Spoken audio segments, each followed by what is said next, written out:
Sa nakaraang video, inusisa natin ang kalagayan ng taumbayan. Sari-saring opinyon at karanasan ang kanilang naibahagi. Base sa mga ito, ano nga ba ang pulso ng taumbayan? Tunay bang naramdaman nila ang pangako ng Pangulo? Ano naman kaya ang rating nila sa performance ng administrasyon sa pagtugon sa problema sa bansa? Ano po yung rating nyo sa pagtugon, sa nakita nyo pong pagtugon ng gobyerno about sa issue po na yun? Sa tingin ko mga 5. For me, 2 out of 10 lang. Nasa 9.5. 6, 4 lang or 5. I'd rate it as 3 to be honest. A 3. Yeah, 3.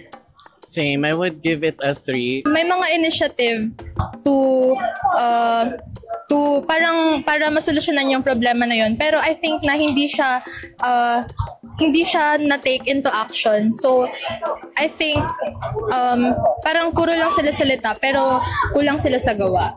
Wala akong negative na masabi sa kanya since hindi pa siya tapos eh. Kailangan muna natin tapusin yung pamumuno niya bago tayo may masabi. May nagawa naman siya, but for me, as a taxpayer and also a citizen of the Philippines, we deserve more. We deserve better.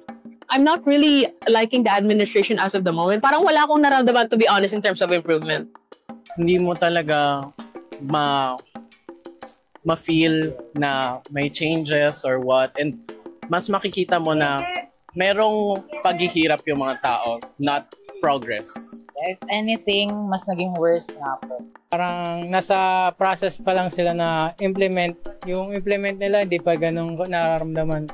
Dahil andyan pa rin yung mahal na bilihin, yung pera natin hindi pa rin nag-increase. In these coming days, I hope na masolusyonan yan isa-isa knowing na yung mga uupo ngayon sa Senado is may unti-unti nagkakaroon ng pag-asa sa kanila.